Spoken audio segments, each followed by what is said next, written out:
Mummy please, mummy please. ಏನು please?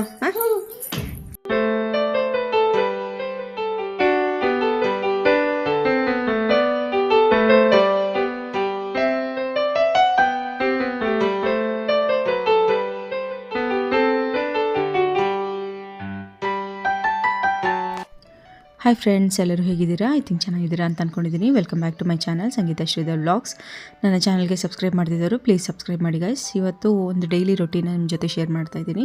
So morning as usual week days ಇದ್ದರೆ ಯಾವ ರೀತಿ ಇರುತ್ತೆ ಅಂತ ಎಲ್ರಿಗೂ ಗೊತ್ತಿರುತ್ತೆ. ಸೊ ಬೆಳಗ್ಗೆನೇ ಎದ್ದು ಒಂಚೂರು ಕಾಫಿ ಮಾಡೋಣ ಅಂತ ಮಾಡಿದೆ. ಸೊ ಹಾಲು ಬಿಸಿ ಮಾಡೋಕ್ಕೆ ಇಟ್ಬಿಟ್ಟು ನಾನು ಆ ಗ್ಯಾಪಲ್ಲಿ ಅದು ಬಿಸಿ ಆಗೋ ತನಕ ಇನ್ನೇನು ಅಂದ್ಬಿಟ್ಟು ಇದನ್ನು ಮತ್ತೆ ಬಿಸಿಲಿಗೆ ಇಡಕ್ಕೆ ಬಂದೆ. ಯಾಕೆಂದರೆ ಫ್ರಿಜ್ಜಲ್ಲೇ ಇತ್ತಲ್ವ, ಸ್ವಲ್ಪ ನೀರು ಥರ ಆಗಿಬಿಟ್ಟಿತ್ತಲ್ಲ. ಸೊ ಅದಕ್ಕೆ ಸೆಕೆಂಡ್ ಡೇನು ಸ್ವಲ್ಪ ಬಿಸಿಲಲ್ಲಿ ಒಣಗಲಿ ಅಂತ ಅಂದ್ಬಿಟ್ಟು ತೊಗೊಂಬಂದಿಟ್ಟಿದ್ದೆ. ಸೊ ಅದಾದಮೇಲೆ ಹಾಲು ಬಿಸಿ ಆಯಿತು, ಕಾಫಿ ಎಲ್ಲ ರೆಡಿ ಆಯಿತು. ಸೊ ಪಾಪನು ಎದುಳಿಸ್ಬೇಕಿತ್ತಲ್ವ, ಸೊ ಅವಳನ್ನ ಸ್ಕೂಲಿಗೆ ರೆಡಿ ಮಾಡಿಸ್ಬೇಕಿತ್ತು. ಸೊ ಅಷ್ಟರೊಳಗಡೆ ಇದು ಸ್ವಲ್ಪ ನಾನು ಬೇಗನೆ ಎದ್ದಿರ್ತೀನಿ, ಯಾಕೆಂದರೆ ದಿನ ಡ್ಯೂಟಿಗೆ ಹೋಗಿ ಬೇಗನೆ ಎದ್ದು ರೂಢಿ ಇರೋದ್ರಿಂದ. ಸೊ ಇವಾಗ ಮತ್ತೆ ಲೇಟಾಗಿ ಹೇಳೋದು ಅಭ್ಯಾಸನೂ ಮಾಡ್ಕೋಬಾರ್ದು ಅಂತ ನನಗೆ ಅನ್ನಿಸ್ತು. ಸೊ ಅದಕ್ಕೋಸ್ಕರ ನಾನು ರೆಗ್ಯುಲರ್ ಟೈಮ್ಗೆ ಎದ್ಬಿಡ್ತೀನಿ. ಒಂದು 6-6:30, ಚಳಿ ಇದ್ದರೂ ಅಷ್ಟೇ ಒಂದು 6:30-6:45 ಅಷ್ಟರಲ್ಲಿ ಎಚ್ಚರ ಆಗೇ ಬಿಡುತ್ತೆ. ಸೊ ಅದಾದಮೇಲೆ ನಾನು ಆ್ಯಸ್ ಯೂಶ್ವಲ್ ಅಡುಗೆ ಮನೆಯೆಲ್ಲ ಕ್ಲೀನ್ ಮಾಡಿಕೊಂಡು ಅಡುಗೆ ಪೂರಿ ಮಾಡಿದ್ದೆ ಮತ್ತು ಆಲೂಗಡ್ಡೆ ಪಲ್ಯ ಮಾಡಿದ್ದೆ ಪಾಪುಗೆ ಅಂತ ಅಂದ್ಬಿಟ್ಟು. ಸೊ ಫಸ್ಟ್ ಅವಳಿಗೆ ತಿನ್ನಿಸ್ಬಿಟ್ಟು ಕಳಿಸ್ಬಿಡೋಣ, ಆಮೇಲೆ ಒಟ್ಟಿಗೆ ನಾವು ತಿಂಡಿ ಮಾಡಿರೋದೆಲ್ಲ ಎಲ್ಲ ಕ್ಲೀನ್ ಮಾಡ್ಕೊಂಡ್ರೆ ಆಯಿತು ಅಂದ್ಬಿಟ್ಟು ಅವಳನ್ನ ರೆಡಿ ಮಾಡಿ ಸ್ಕೂಲಿಗೆ ಕಳಿಸ್ದೆ. ಅವಳು ಇವಾಗೆಲ್ಲ ಫುಲ್ಲು ಕೋಲ್ಡ್ ವೆದರ್ ಇರೋದ್ರಿಂದ ಸ್ವಲ್ಪ ನಾನು ಸಾಕ್ಸ್ ಅಂತೂ ಯಾವಾಗಲೂ ಹಾಕಿರ್ತೀನಿ ನಾನು ಸ್ಕೂಲಿಗೆ ಕಳಿಸ್ಬೇಕಾದ್ರೆ. ಇನ್ನು ಸ್ವೆಟರು ಅದನ್ನೆಲ್ಲ ಆ್ಯಸ್ ಯೂಶ್ವಲ್ ಹಾಕಿ ಕಳಿಸ್ದೆ. ಸೊ ಅವಳನ್ನ ಸ್ಕೂಲಿಗೆ ಕಳಿಸಾದ್ಮೇಲೆ ನಾನು ತಿಂಡಿ ಮಾಡೋದು, ಏಕೆಂದರೆ ಬೆಳಗ್ಗೆನೇ ಪೂಜೆ ಎಲ್ಲ ಆಗಿಬಿಟ್ಟಿರುತ್ತೆ. ಪೂಜೆ ಆದಮೇಲೆ ನಾನು ತಿಂಡಿ ಮಾಡೋಕ್ಕೆ ಬರೋದು. ಒಂದೊಂದು ಸರಿ ಲೇಟ್ ಆಗಿಬಿಟ್ಟಿದ್ರೆ ತಿಂಡಿ ಮಾಡ್ಬಿಟ್ಟು ಆಮೇಲೆ ಸ್ನಾನ ಪೂಜೆ ಎಲ್ಲ ಮಾಡ್ತೀನಿ. ಒಟ್ಟಿನಲ್ಲಿ ಅವಳ ಸ್ಕೂಲಿಗೆ ಕಳಿಸೋ ಅಷ್ಟರಲ್ಲಿ ನನ್ನ ಸ್ನಾನ ಪೂಜೆ ಎಲ್ಲ ಆಗಿರುತ್ತೆ. ಅವಾಗ ಮಾಡಿದ್ರೇ ಮಾಡ್ದಂಗೆ, ಇಲ್ಲಾಂದರೆ ಒಂಥರ ನಮಗೂ ಸೋಂಬೇರಿತನ ಆಗಿಬಿಡುತ್ತೆ. ಅಷ್ಟು ಲೇಟಾಗಿ ಮಾಡೋಕ್ಕೆ ಇಷ್ಟನೂ ಆಗೋಲ್ಲ. ಸೊ ಏನೇ ಆದರೂ ಒಂದು 8:30 ಒಳಗಡೆ ಪೂಜೆ ಎಲ್ಲ ಆಗಿಬಿಡುತ್ತೆ. ಸೊ ಅದಾದಮೇಲೆ ನಾನು ಪೂರಿ ಮಾಡಿದ್ದೆ, ನೋಡಿ ಎಷ್ಟು ಚೆನ್ನಾಗಿ ಬಂದಿದೆ ಅಂತ. ಸೊ ನಾನು ಜಾಸ್ತಿ ಮೈದಾ ಹಿಟ್ಟು ಯೂಸ್ ಮಾಡೋಲ್ಲ, ಗೋಧಿ ಹಿಟ್ಟಲ್ಲೇ ಮಾಡಿದ್ದು. ಆದರೂ ತುಂಬ ಚೆನ್ನಾಗಾಗಿತ್ತು ಅಂತ ಹೇಳ್ಬೋದು, ಉಬ್ಬು ಬಂದಿತ್ತು ಚೆನ್ನಾಗಿ ಅಂತ. ಸೊ ಪಾಪುಗೂ ಚೆನ್ನಾಗಿತ್ತು, ಬಟ್ ಬಾಕ್ಸ್ಗೆ ಹಾಕ್ಬೇಕಾದ್ರೆ ಹಿಂಗೆಲ್ಲ ಹಾಕೋಕ್ಕಾಗಲ್ವಲ್ಲ, ಸೊ ಕ್ರಷ್ ಮಾಡೇ ಹಾಕಿದ್ದು. ಸೊ ಆಮೇಲೆ ನಾನು ಎಷ್ಟೋ ದಿನ ಆಗಿತ್ತು ಪೂರಿ ಮಾಡಿ, ಯಾಕಂದರೆ ಬರೀ ಚಪಾತಿನೇ ಮಾಡ್ತಿದ್ವಲ್ವ ಅಂತ ಅಂದ್ಬಿಟ್ಟು ಸ್ವಲ್ಪ ಒಂದು 2 ಪೂರಿ ಮಾಡ್ಕೊಂಡ್ರೆ ಆಯಿತು ಅಂತ ಅಂದ್ಬಿಟ್ಟು ಮಾಡಿದೆ. ಚೆನ್ನಾಗಿ ಬಂದಿದೆ ಒಟ್ಟಿನಲ್ಲಿ. ಅವಳು ಇನ್ನು ಸ್ಕೂಲಿಂದ ಬರೋ ತನಕ ನಂದು ಎಕ್ಸ್ಟ್ರಾ ಕೆಲಸಗಳೇನಿದೆ ಅದನ್ನೆಲ್ಲ ಮಾಡ್ಕೊಳ್ಳೋದು ಯಾವಾಗಲೂ ಅಷ್ಟೇ. ಇಲ್ಲಾಂದರೆ ಅವಳು ಬಂದ ಮೇಲೆ ನಾವು ಅವಳ ಜೊತೆಗೆ ಟೈಮ್ ಸ್ಪೆಂಡ್ ಮಾಡಬೇಕು ಸ್ವಲ್ಪ, ಏಕೆಂದರೆ ನಮ್ಮ ಕೆಲಸದಲ್ಲೂ ಫುಲ್ ಬ್ಯುಸಿಯಾಗಿರೋಕ್ಕಾಗಲ್ಲ. ಕೆಲಸ ಮಾಡ್ಕೋಬೋದು, ಅವಳಿಗೇನಾದರೂ ವರ್ಕ್ ಕೊಟ್ಬಿಟ್ಟು ಅಥವಾ ಏನಾದರೂ ಒಂದು ಏನಾದರೂ ಮಾಡು ಅಂತ ಏನಾದರೂ ಕೊಟ್ಬಿಟ್ಟು. ಇಲ್ಲ ಅಂತಂದರೆ ನಾವು 100% ನಮ್ಮ ಕೆಲಸದಲ್ಲಿ ಕಾನ್ಸಂಟ್ರೇಷನ್ ಮಾಡೋಕ್ಕಾಗಲ್ಲ. ಅವಳು ಬಂದು ಸುಮ್ಮನೆ ಡಿಸ್ಟರ್ಬ್ ಮಾಡ್ತಾಳೆ, ಏನಾದರೂ ಆಗುತ್ತೆ ಅಂದ್ಬಿಟ್ಟು ನಾನು ಅವಳು ಸ್ಕೂಲಿಂದ ಬರೋಷ್ಟರೊಳಗಡೆ ನನ್ನ ಕೆಲಸಗಳನ್ನ ಮುಗಿಸ್ಕೊಂಡಿರ್ತೀನಿ. ಸೊ ನೋಡಿ, ಬೆಳಿಗ್ಗೆ ಬ್ರೇಕ್ಫಾಸ್ಟ್ಗೆ ಪೂರಿ ಆಲೂಗಡ್ಡೆ ಪಲ್ಯ ಆಯಿತು. ಸೊ ಇದೇ ತಾನೇ ಮೇಯ್ನಾಗಿ ನನಗಂತೂ ಕಾಲೇಜ್ಗೆ ಹೋಗಿ ತಿಂಡಿ ಕರೆಕ್ಟಾಗಿ ನೆಮ್ಮದಿಯಾಗಿ ತಿನ್ನೋದು ಯಾವಾಗಪ್ಪ ಅಂತ ಅನ್ನಿಸ್ಬಿಟ್ಟಿತ್ತು. ಎಷ್ಟೊಂದು ಜನ ನಂಬ್ತಿರೋ ಬಿಡ್ತಿರೋ, ಅಯ್ಯೋ ತಿಂಡಿ ತಿನ್ನೋದಕ್ಕೂ ಹಿಂಗೆ ಅಂತಾರೆ ಅಂತ. ನಾವು ಬೆಳಗ್ಗೆ 7:30 ಬಸ್ಗೆ ಹೋಗಬೇಕು. ಆ ಥರ ಇದ್ದಾಗ ನಾವು ಅಷ್ಟು ಬೆಳಗ್ಗೆ ಎಲ್ಲಿ ತಿನ್ನೋಕ್ಕಾಗುತ್ತೆ? ಆವಾಗ ಅಲ್ಲಿಗೆ ತೊಗೊಂಡೋಗ್ತೀವಿ, ಅಥವಾ ಇಲ್ಲಿ ತಿಂದರೆ ಒಂದೇ ಒಂದು ತುತ್ತು ಬಾಯಿಗೆ ಹಾಕೊಂಡು ಓಡ್ತೀವಿ. ಸೊ ಆ ಥರ ಎಲ್ಲ ಆಗುತ್ತೆ. ಸೊ ಮನೇಲಿ ಯಾವಾಗ ನೆಮ್ಮದಿಯಾಗಿ ಒಂದು ತುತ್ತು ತಿನ್ನೋದಪ್ಪ ಅಂತ ಅನಿಸ್ಬಿಡುತ್ತೆ, ಎಷ್ಟೇ ದುಡಿದ್ರು ಏನೇ ಮಾಡಿದ್ರು. ಸೊ ಇದೇ ತಾನೇ ನಮಗೆ ನೆಮ್ಮದಿ ಮೇನ್ ಆಗಬೇಕಾಗಿರೋದು. ಅದಾದಮೇಲೆ ನಾನು ಅಡುಗೆ ಮನೆಯೆಲ್ಲ ಕ್ಲೀನ್ ಮಾಡಿಕೊಂಡು ಪಾತ್ರೆ ಎಲ್ಲ ತೊಳೆದಾಕ್ಬಿಟ್ಟು, ಅದಾದಮೇಲೆ ನಾನು ತಿಂಡಿ ಆದಮೇಲೆ ಟೀ ಕುಡಿತಾರಲ್ಲ ಅದು ಮಾಡೋದು, ಟೀ ಕುಡಿಯೋದು. ಏಕೆಂತಂದರೆ ಆಮೇಲೆ ಪಾತ್ರೆ ಬ್ಯಾಲೆನ್ಸ್ ಇಟ್ಕೊಂಡು ನಂಗೆ ಟೀ ಕುಡಿಯೋಕ್ಕೆ ನನಗೆ ಮನಸ್ಸಾಗಲ್ಲ. ಒಂಥರ ಅಯ್ಯೋ ಬ್ಯಾಲೆನ್ಸ್ ಇದೆಯಲ್ಲ, ಟೀ ಕುಡಿದ್ರೆ ನೆಮ್ಮದಿಯಾಗಿ ಎಲ್ಲ ಕೆಲಸ ಆಯಿತು ಅಂತಂದ್ಬಿಟ್ಟು ನೆಮ್ಮದಿಯಾಗಿ ಕುಡಿಬೇಕು. ಏನೇ ಆದರೂ ನೆಮ್ಮದಿ ಇರಬೇಕಲ್ವ ಫಸ್ಟು. ಸೊ ಅದಕ್ಕೋಸ್ಕರ ಅದಾದಮೇಲೆ ಬಟ್ಟೆ ವಾಶ್ಗೆ ಹಾಕಿದೆ. ಬಟ್ಟೆ ಬೆಳಗ್ಗೆನೇ ವಾಶ್ಗೆ ಹಾಕಿದ್ದಿದ್ದದು, ಏಕೆಂದರೆ ತಿರ್ಗಾ ಸ್ನಾನ ಮಾಡಿಬಿಟ್ಟು ಎಲ್ಲ ತಿರ್ಗಾ ಮುಡಿಸ್ಕೊಳ್ಳೋಕ್ಕಾಗಲ್ಲ ಅಂತ ಅಂದ್ಬಿಟ್ಟು, ಯಾಕೆಂದರೆ ಈವ್ನಿಂಗ್ ದೀಪ ಹಚ್ಬೇಕಲ್ವ ಅದಕ್ಕೆ. ಆಮೇಲೆ ಮಿಕ್ಕಿರೋ ಚಪಾತಿ ಹಿಟ್ಟು ತೊಗೊಂಡೋಗಿ ಫ್ರಿಜ್ಗಿಟ್ಟೆ. ಆಮೇಲೆ ನಾನು ಸ್ವಲ್ಪ ವರ್ಕ್ ಇತ್ತು ಅಂತಂದ್ಬಿಟ್ಟು ಅದನ್ನು ಮಾಡೋಕ್ಕೆ ಬಂದೆ. ನೋಡಿ, ಅದಾದಮೇಲೆ ಮಲ್ಟಿ ಟಾಸ್ಕಿಂಗ್ ಅನ್ನೋದು ಬೇಕೇ ಬೇಕು ಹೆಣ್ಮಕ್ಳಿಗಾಗಲಿ ಯಾರಿಗೇ ಆಗಲಿ. ಬರೀ ಒಂದೇ ವಿಷಯನ ನಾವು ಕರಗತ ಮಾಡ್ಕೋತೀವಿ ಅಂದ್ರಾಗಲ್ಲ, ಎಲ್ಲ ವಿಷಯದಲ್ಲೂ ನಾವು ಸ್ವಲ್ಪ ಪಳಗಿರಲೇಬೇಕು ಅಂತ ಹೇಳ್ಬೋದು. ಸೊ ಅದಾದಮೇಲೆ ನಾನು ಮುದ್ದೆ ಮಾಡಿದೆ ಮಧ್ಯಾಹ್ನಕ್ಕೆ ಅಂತಂದ್ಬಿಟ್ಟು. ಮುದ್ದೆ ಮಾಡಿಬಿಟ್ಟು, ಯಾಕಂದರೆ ಓದ್ತಾ ಇದ್ದೆ ಅಲ್ವಾ, ಸೊ ಈಸಿಯಾಗಿ ಆಗೋದು ಮಾಡಿದೆ. ಮುದ್ದೆ ಮಾಡಿಬಿಟ್ಟು ತೊಗರಿಕಾಳು ಸೀಸನ್ ಅಲ್ವಾ, ತೊಗರಿಕಾಳು ಉಪ್ಸಾರು ಮಾಡಿ ಒಂದು ಅರ್ಧ ಗ್ಲಾಸ್ ರೈಸ್ ಕೂಗ್ಸಿದೆ. ಸೊ ಸಾಕದು ಮಧ್ಯಾಹ್ನಕ್ಕೆ ಅಂತ ಅಂದ್ಬಿಟ್ಟು ಇನ್ನು ಈವ್ನಿಂಗ್ ಬೇಕಾದ್ರೆ ಆಮೇಲೆ ನೋಡ್ಕೊಂಡ್ರಾಯ್ತು. ಒಂದೊಂದ್ಸರಿ ಉಪ್ಸಾರನ್ನ ಮಧ್ಯಾಹ್ನ ತಿಂದ್ಬಿಟ್ಟು ರಾತ್ರಿನೂ ತಿನ್ನಲ್ಲ ನಮ್ಮ ಮನೇಲಿ. ಸೊ ಅದಕ್ಕೋಸ್ಕರ ಒನ್ ಟೈಮ್ಗೆ ಎಷ್ಟು ಬೇಕೋ ಅಷ್ಟು ಮಾಡ್ಕೊಂಡ್ವಿ. ಮಿಕ್ಕಿದ್ರೆ ಇನ್ನೊಂಚೂರು ಮಿಕ್ಕಬೇಕಷ್ಟೇ, ಜಾಸ್ತಿನೂ ಕೂಡ ಸುಮ್ಮನೆ ಅನ್ನೆಸರಿ ವೇಸ್ಟ್ ಮಾಡಬಾರ್ದು ಅಂದ್ಬಿಟ್ಟು ಅಷ್ಟೇ. Mummy please. ಏನು ಪ್ಲೀಸು? ಏನು ಪ್ಲೀಸು? ಏನು ಪ್ಲೀಸು ಹೇಳು. ಯಾರು ನೀವು ಹೊಸ್ದಾಗಿ ಕಲಿತಿದೆಯಲ್ಲ, ಏನೇನೋ ಹೇಳು.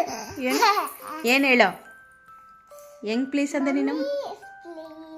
ಅಯ್ಯೋ ಏನು ಫೋನ್ ಕೇಳಕ್ಕೆ? ಫೋನ್ಗೆ ಪ್ಲೀಸ್ ಅಂತ ನೋಡಿ. ಪಾಪು ಸ್ಕೂಲಿಂದ ಮನೆಗೆ ಬಂದಾದಮೇಲೆ ಹೊಸ ಆಟಗಳೆಲ್ಲ ಕಲ್ತಿದ್ದಾಳೆ ನೋಡಿ. ಅದೇ ಮಕ್ಕಳು ಬೆಳೀತಾ ಬೆಳೀತಾ ಎಲ್ಲನೂ ಕಲಿತಾರೆ ಅಂತ ಅಂತಾರಲ್ಲ, ಹಂಗೆ ಕೈ ಮುಗಿತಾಳೆ, ಮಮ್ಮಿ ಪ್ಲೀಸ್ ಮಮ್ಮಿ ಫೋನ್ ಕೊಡಿ ಅಂತ ಅಂದ್ಬಿಟ್ಟು. ಸೊ ನಾನಂತೂ ಫೋನ್ ಕೊಡಲ್ಲ.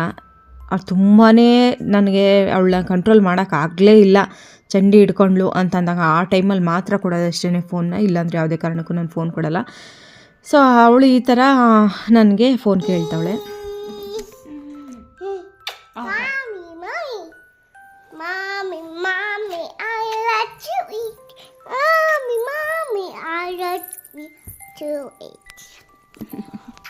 ಬಂಗಾರ ನೀನು.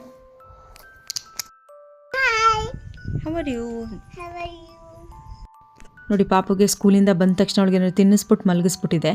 ಅದಾದಮೇಲೆ ನನಗೆ ಈ ಥರ ಬೇರೆ ಕೆಲಸಗಳೆಲ್ಲನೂ ಮಾಡ್ಕೋಬೋದು ಅಂದ್ಬಿಟ್ಟು, ಇಲ್ಲಾಂದರೆ ಅಕ್ಕಿ ಎಲ್ಲ ಚೆಲ್ತಾಳೆ ಅಂದ್ಬಿಟ್ಟು. ಏನಕ್ಕೆ ಅಕ್ಕಿ ಸೋಸೋಕ್ಕೆ ಬಂದೆ ಅಂದರೆ ಸ್ವಲ್ಪ ಹುಳದ ಥರ ಬಂದ್ಬಿಡುತ್ತಲ್ಲ ಒಂದೊಂದು ಸರಿ ಈ ಚಳಿಗಾಲದಲ್ಲಿ. ಸೊ ಒಂಚೂರು ನನಗೆ ಹಂಗೆ ಅನ್ನಿಸ್ತು, ಯಾಕೆಂದರೆ ಗಂಟು ಥರ ಇರುತ್ತಲ್ವ ಹಕ್ಕಿಗಳೆಲ್ಲ ಜಾಯಿಂಟ್ ಆಗಿರೋ ಥರ. ಸೊ ಅದು ಹುಳ ಬರೋ ಅಂಥ ಮುನ್ಸೂಚನೆ ಅಂತ ಅಂದ್ಬಿಟ್ಟು ನಾನು ಯಾವುದಕ್ಕೂ ಫಸ್ಟ್ ಸೋಸ್ಬಿಡೋಣ ಅಂದ್ಬಿಟ್ಟು ಫಸ್ಟು ಸೋಸಿದೆ. ಸೊ ನಾನು ಕೆಲಸಗಳನ್ನ ಬೇಗ ಮುಗಿಸ್ದೆ, ಯಾಕೆಂದರೆ ಅವಳು ಇನ್ನೂ ಚೆಲ್ಲಾಕ್ಬಿಡ್ತಾಳೆ ಅಂದ್ಬಿಟ್ಟು. ಸೊ ಅದಾದಮೇಲೆ ಈವ್ನಿಂಗ್ ಸ್ನ್ಯಾಕ್ಸ್ ಅಂತೂ ಪಾಪುಗಿರಲೇಬೇಕು, ಇಲ್ಲಾಂದರೆ ಸುಮ್ಮನೆ ಅವಳಿಗೂ ಬೇಜಾರಿಲ್ಲ ಅಂದರೆ ಮಾತಿದ್ರು ಪೊಟ್ಯಾಟೊ ಬೈಟ್ಸ್ ಮಾಡಿಕೊಡಿ ಅಂತ ಅಂತಾಳೆ. ಸೊ ಪೊಟ್ಯಾಟೋಸ್ ಜಾಸ್ತಿ ತಿನ್ನಿಸ್ಲೂಬಾರ್ದು. ಸೊ ಅದಕ್ಕೇ ನಾನು ಬೆಣ್ಣೆ ಮುರುಕು ತಂದಿಟ್ಟಿದ್ದೆ. ಸೊ ನಾನು ಟೀ ಮಾಡಿಕೊಂಡೆ, ಅವಳಿಗೆ ಬೂಸ್ಟ್ ಕೊಟ್ಟೆ. ಸೊ ಅದಾದಮೇಲೆ ಈವ್ನಿಂಗ್ ಅಂತೂ ಇವಾಗ ಒಂದು 5:30-6 ಗಂಟೆ ಆಗ್ತಿದ್ದಂಗೆ ಫುಲ್ ಕತ್ಲೆ ಆಗಿಬಿಡುತ್ತಲ್ವ. ಸೊ ಅದಾದಮೇಲೆ ನಾನು ಮತ್ತು ಮನೆಯವರು ಹೊರಗಡೆ ಹೋಗೋಣ ಅಂತ ಅಂದ್ಬಿಟ್ಟು ಹೋದ್ವಿ. ಸೊ ನಮ್ಮ ಮನೆಯವರು ಹಂಗೆ ಬಂದಿದ್ದೀವಲ್ಲ, ಎಲ್ಲಾದರೂ ಹೋಗೋಣ ಬಾ ಮೂವಿಗೆ ಎಲ್ಲಾದರೂ ಅಂತಂದರು.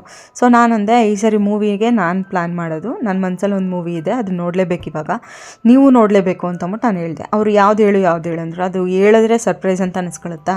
ಸೊ ಅದ್ರ ಬದಲು ನಾವೇ ಡೈರೆಕ್ಟಾಗಿ ಹೋಗೋಣ ಅಂತಂದ್ಬಿಟ್ಟು ನಾನು ಕರ್ಕೊಂಡೋದೆ. ಯಾವ ಮಾಲ್ ಹೇಳು ಅಂತ ಅಂದರು. ಮಾಲಲ್ಲೆಲ್ಲ ಈ ಥಿಯೇಟ್ರಲ್ಲಿ ಅಂತಂದ್ರೆ ಥಿಯೇಟ್ರಲ್ಲ ಅಂತ.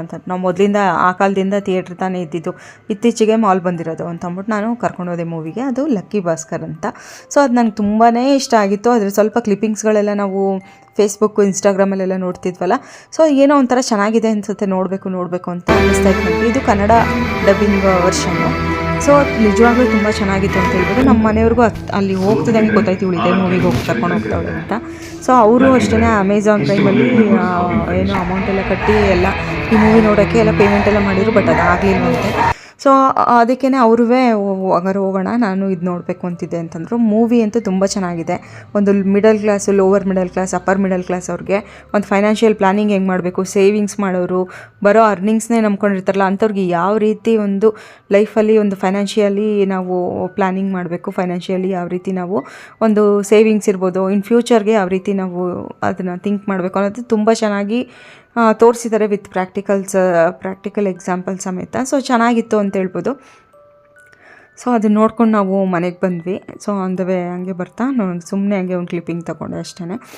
ಸೊ ಅದಾದ್ಮೇಲೆ ಮನೆಗೆ ಬಂದಾದಮೇಲೆ ಇನ್ನೇನು ಹೊರಗಡೆ ಏನು ತಿನ್ಕೊಂಬರೋದು ಅಂತ ಅಂದ್ಬಿಟ್ಟು ನಾವೇನು ಮಾಡಿದ್ವಿ ಅಂದರೆ ನಾನು ಟೊಮೊಟೊ ಚಟ್ನಿ ಮಾಡಿಬಿಡ್ತೀನಿ ಅಂತ ಅಂದೆ.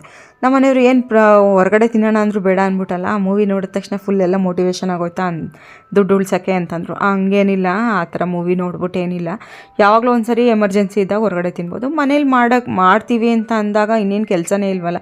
ಸೊ ಮನೆಗೆ ಹೋದ ತಕ್ಷಣ ಈಸಿಯಾಗಿ ಮಾಡ್ಬೋದಲ್ಲ, ಅದರಲ್ಲೇನು ಅಂತ ಅಂದ್ಬಿಟ್ಟು ನಾನು ಮಾಮೂಲಿ ಟೊಮೊಟೊ, ಈರುಳ್ಳಿ, ಒಣಮೆಣ್ಸಿನ್ಕಾಯಿ ಎಲ್ಲನೂ ಎಣ್ಣೆಲಿ ಹುರಿದ್ಬಿಟ್ಟು ರುಬ್ಬಿ ಅದನ್ನು ಒಗ್ಗರಣೆ ಹಾಕೋದು. ಸೊ ಆ ಥರ ಇದು.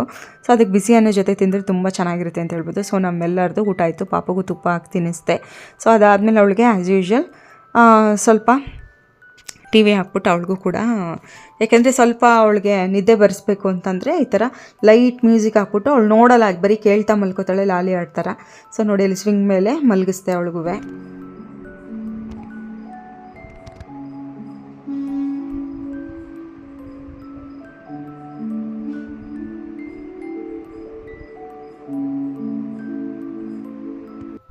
ಸೊ ನೋಡಿ ಪಾಪನೂ ಕೂಡ ಮಲ್ಕೊಂಡ್ಳು.